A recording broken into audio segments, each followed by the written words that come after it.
네, 한국은행 금융통화위원회가 오늘 오전 기준금리를 0.25%포인트 올려서 3.5%로 인상을 했죠. 지난해에 이어서 사상 첫 7차례 연속 인상입니다. 이에 따른 파장을 좀 짚어보겠습니다. 이인철 참좋은경제연구소장과 짚어보겠습니다. 어서 오세요. 네, 7연속 인상. 그만큼 아직은 물가가 높다 이 얘기죠? 맞습니다. 이미 예상했던 수준의 금리 인상이기 때문에 금융시장의 반응은 이미 예고돼 있던 것을 선반영했다라고 해서 증시는 오르고 환율은 떨어지고 있습니다. 채권 전문가 3명 가운데 2명은 베이비 스텝 인상이 불가피하다. 그 이면에는 여전히 높은 물가를 얘기하고 있습니다.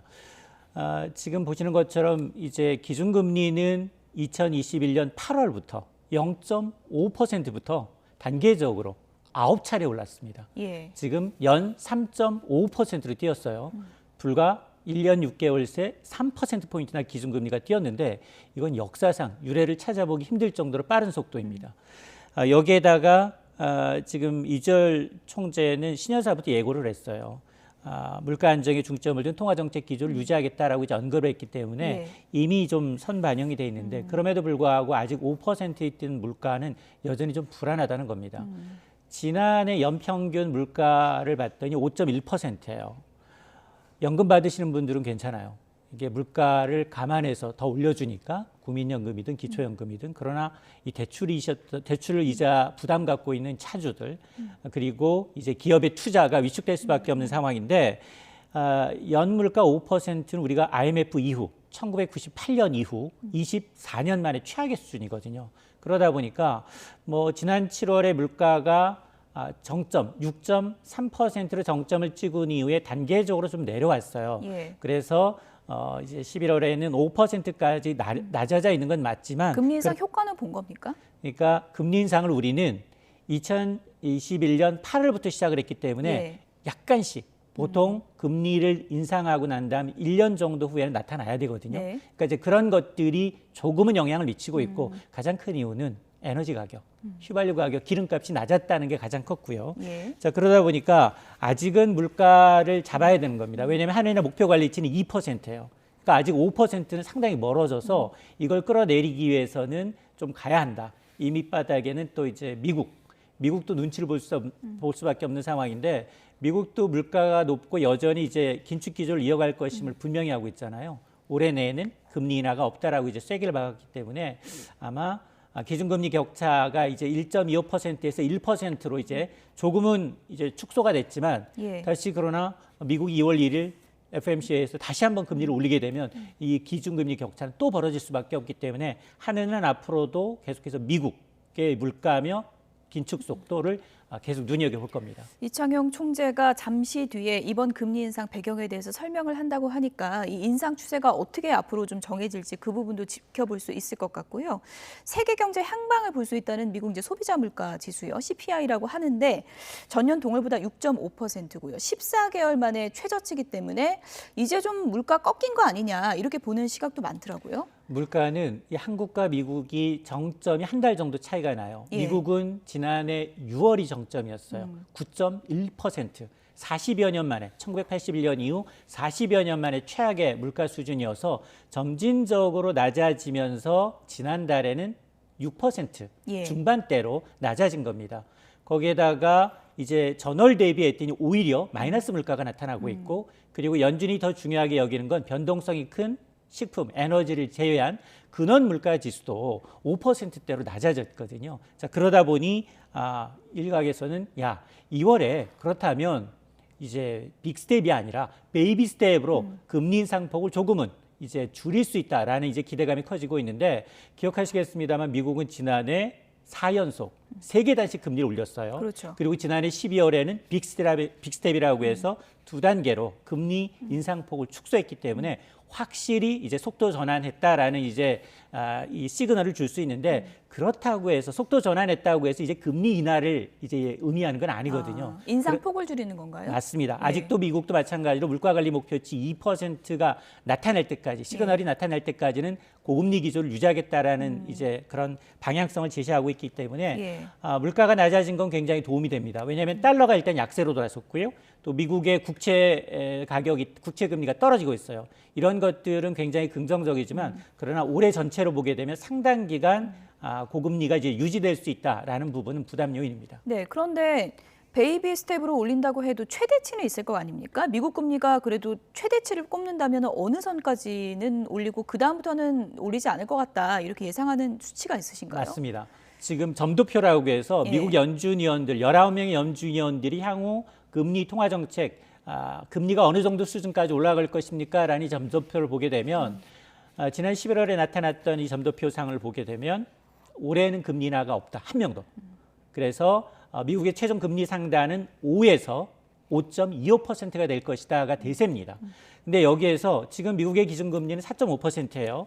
2월 1일 베이비 스텝을 하게 되면 4.75로 넘어가는데 예. 그러면 앞으로 한 번 내지 두 번 더, 두세 번 더 있다는 얘기거든요. 예. 지금 연준의 금리를 이제 예측해 볼 수 있는 이 시카고 상업거래소의 이제 패드 워치를 좀 보게 되면 예. 2월 1일 금리 이제 빅스텝보다는 베이비 스텝 인하 가능성을 90% 넘게 보고 있어요. 예. 그게 한 일주일 전에 비해서 상당 기간 빅스텝보다는 베이비 스텝이 우세해졌고 미국은 2월 이외에도 3월, 5월까지 기준금리 인상이 예고돼 있었거든요. 베이비 스텝으로 사면서 예. 그래서 상당히 5.25% 예상돼 있는데 오늘 CPI가 발표되면서 예. 5월에는 금리가 동결될 것이다라는 전망이거든요. 물론 이것은 앞으로 연준의 이제 물가며 고용이며 연준 이사들이 어떤 발언을 통해서 수정될 부분이 있겠지만 예. 그러나 분명한 건 그러면 5.0에서 5.25가 5.0에서 멈출 수도 있다라는 예. 기대감이 조금은 반영된 거예요. 네. 그리고 특히나 더 우리 시장에서 기대하는 거, 주식시장에서 기대하는 건 뭐냐면 금리 인하 시그널이에요. 그동안 계속해서 연준은 지난번 FMC 의사록에서도 밝혔습니다만 금리 인하 없다라고 얘기했는데 예. 사실은 5월의 금리 인하 가능성도 두 자릿수 12% 정도 이제 제기되고 있기 때문에 눈여겨볼 대목입니다. 근데 이제 많은 일반 그 국민이 좀 궁금해하는 거는요. 금리가 이렇게 많이 오르는데 은행에 막상 가보면 적금 들고 뭐 예금, 정기예금 할 때 금리 또 그 금리는 별로 안 오르더라고요. 그거 왜 그런 거예요? 그렇죠. 예금 금리는 3%대로 뚝 떨어졌어요. 예. 근데 대출 금리는 최고 8%까지 올라 버렸어요. 예. 자, 그러면 3에서 4, 5%인 기준 금리는 도대체 누가 갖고 가느냐? 은행이 예대 마진으로 챙기고 있다는 겁니다. 예. 한국은행이 오늘 0.25%포인트 금리 인상을 단행했고요. 이 부분에 대한 이창용 총재의 설명이 있었습니다. 어쨌든 늘 경기 침체냐, 물가 잡기냐 고심이 깊은 한국은행인데 이번 결정에는 어쨌든 2명 정도가 반대했다 그러네요. 그렇습니다. 앞선 이제 통화정책회의에서 처음으로 한국은행이 금통위원들의 점도표를 공개를 했어요.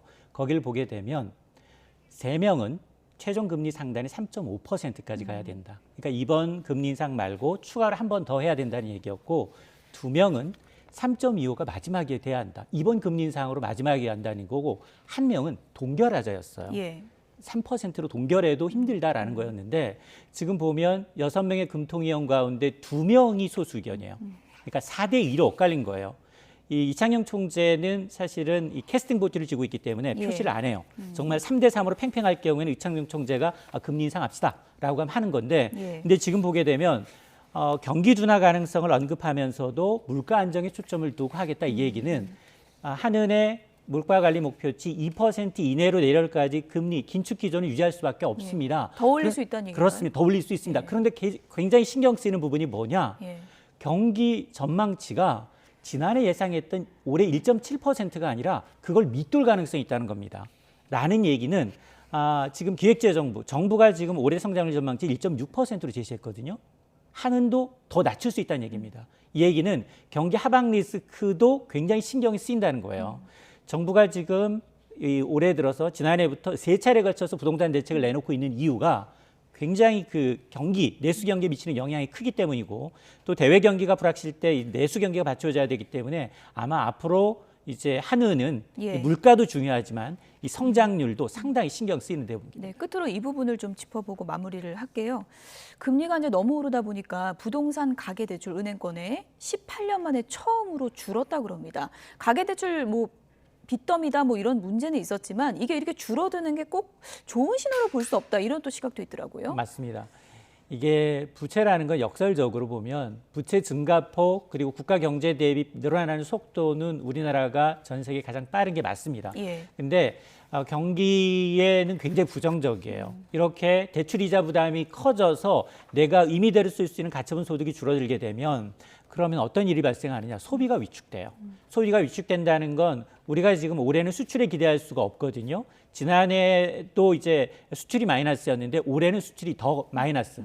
4.5% 줄어들 것으로 예상이 돼서 우리 경제 절반을 차지하는 수출이 흔들리게 되면 내수가 받쳐줘야 돼요. 근데 내수를 받치려고 하니 금리가 너무 높아서 대출을 줄이면서 소비를 못하고 있다는 겁니다. 그렇죠. 그러면서 하물며 일반 대출 금리가 7, 8% 이상 높아지니까 그동안 5, 6% 특판금리 찾아서 했던 예적금을 깨면서 오히려 대출을 갚는 현상이 나타나고 있거든요.